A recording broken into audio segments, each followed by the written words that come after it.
Boom! Hello there. Hello there. Hello. Hi.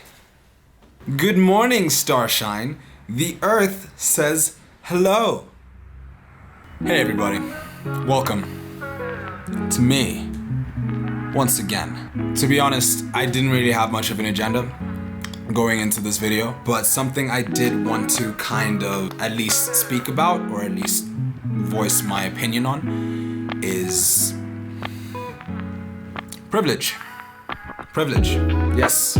Privilege. The white man's bane of existence. The very thing that divides people who are real ones and people who are given everything on a silver platter. Which is very interesting distinctions in and of their own ways. When it comes to how we tell the human story, when it comes to how we tell our personal story, like the main character in your own story, it's then easier for you to want your story to look like the stories that you admire, the things that you want after the things that you seek to have one day, or the lifestyles that you seek to have one day. And because of this, you find yourself feeling like if you are someone who has privilege, if you are someone who carries privilege, who is the benefactor of privilege, you will continuously find yourself, if you are the main character of your story, you're constantly made to feel like you're the villain in the story. Every single day you will wake up and another story, another lore, another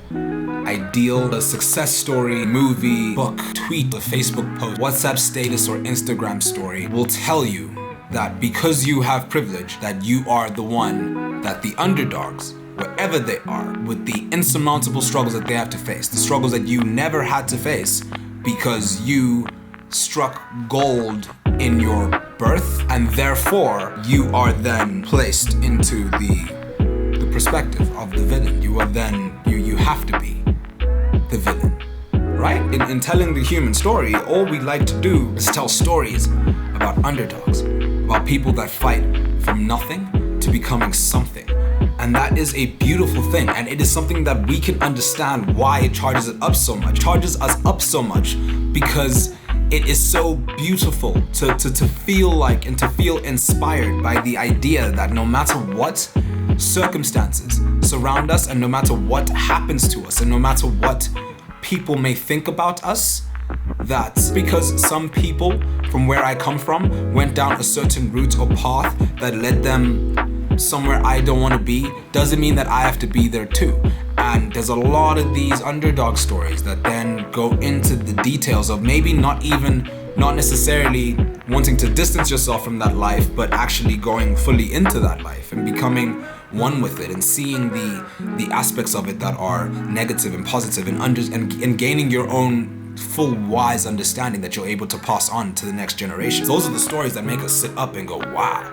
Simultaneously, we lose our minds over stories about superheroes that out of nowhere, for no reason, for no particular reason that makes a lot of sense, a lot of the time very coincidental, are probably the most privileged people imaginable. Superheroes are some of the most privileged people imaginable, right alongside gods and people who live in Stellenbosch. We fixate on them because they somehow embody both sides of those stories, which tells me that superhero stories were then, okay, stay with me, here's my conspiracy, it is a bunch of messages hidden in tiny little moral codes and situations that play out over many volumes of many comic books, and then maybe those get turned into movies, and those play out over many movies like the Marvel universe did. Privilege is like having superpowers. It has to be a little bit like having superpowers because you didn't ask for it, earn it. It just happened to you.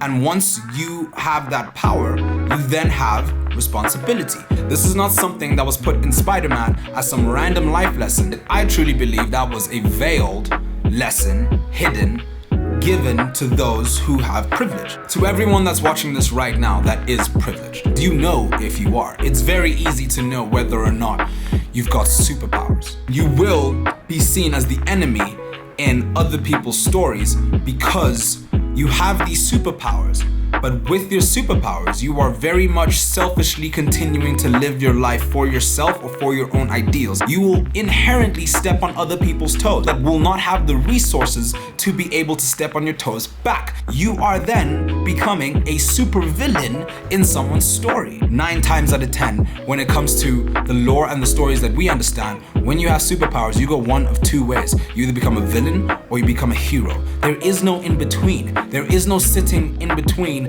doing nothing, being stagnant. Because when you have the power to help and to save people, and you don't use that power to help and to save people, and in fact, when you do use that power, it in fact hurts and hinders people, it's not hard to see why the world will see you as the enemy. But to my privileged people, to the privileged people out there, are you a hero or are you a villain?